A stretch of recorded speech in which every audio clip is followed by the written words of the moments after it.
Jumpa kembali dengan kami yang saat ini akan membicarakan tentang presiden kita. Marah, jengkel, itu yang diekspresikan oleh presiden kita terhadap para pembantunya, para menterinya.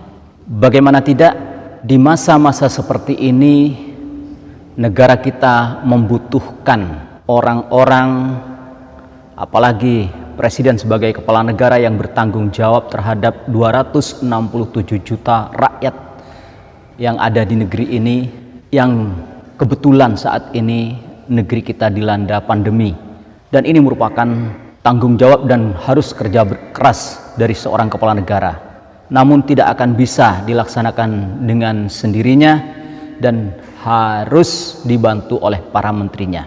Namun setelah dilihat beberapa kinerja daripada menteri yang memang diandalkan oleh presiden, rupanya tidak sesuai dengan harapan apa yang diinginkan oleh presiden kita, sehingga muncullah kemarahan itu dan kekecewaan presiden terhadap para pembantunya. Karena makin hari bukan makin berkurang, ternyata pandemik yang melanda negeri ini semakin bertambah. Banyak sektor yang dirugikan, banyak sektor yang harus berhenti. Namun ini yang terjadi. Setelah dievaluasi dalam kinerjanya, ternyata memang ada menteri-menteri yang kurang di dalam dukungan terhadap kinerja yang berkaitan dengan kesehatan yang terjadi saat ini.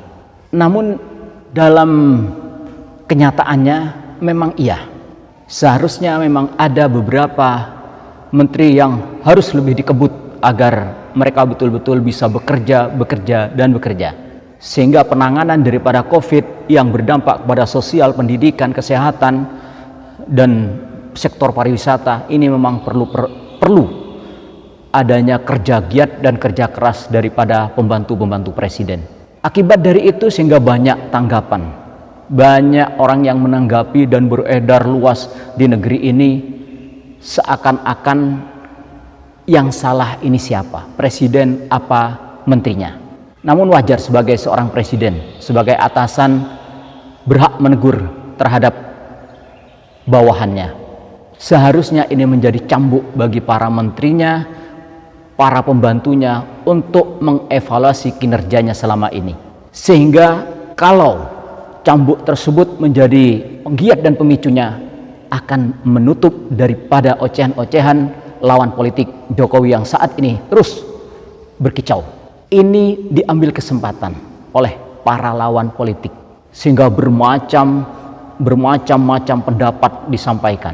Ada yang mengatakan ini sekedar pencitraan daripada presiden untuk mengangkat daripada popularitasnya. Tapi kita lihat sebenarnya memang karakter daripada presiden kita betul-betul ingin bagaimana di dalam menjalankan mandatnya, di dalam menjalankan amanahnya menjadi presiden, betul-betul bisa menyentuh kepada rakyat. Wajar dong sebagai presiden melihat ke bawah yang seharusnya para menterinya mendobrak daripada kinerjanya. Namun ini tidak mencapai. Ini tidak sesuai dengan harapannya. Jadi para menteri tadi memang punya gerakan-gerakan, punya gebrakan-gebrakan ketika ada hal-hal yang berkaitan dengan departemen yang dipimpinnya. Sehingga apa yang telah menjadi misi daripada menteri itu betul-betul bisa berjalan. Para menteri hanya menjalankan visi misi dari presiden yang merupakan target yang harus dicapainya, program presiden yang harus dijalankan. Nah, ini yang menurut para pengamat masih sangat lemah, sehingga banyak kalangan memprediksi bahwa presiden suatu saat akan mengadakan reshuffle terhadap kabinetnya. Bisa saja terjadi.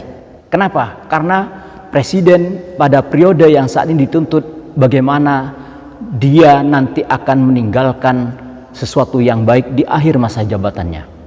Ini akan menjadi barometer bagi presiden-presiden berikutnya. Ini memang betul-betul akan ditunjukkan, akan diberikan oleh presiden kita terhadap rakyat Indonesia yang betul-betul saat ini menunggu kinerja presiden yang telah dijanjikan pada saat kampanye Pilpres kemarin.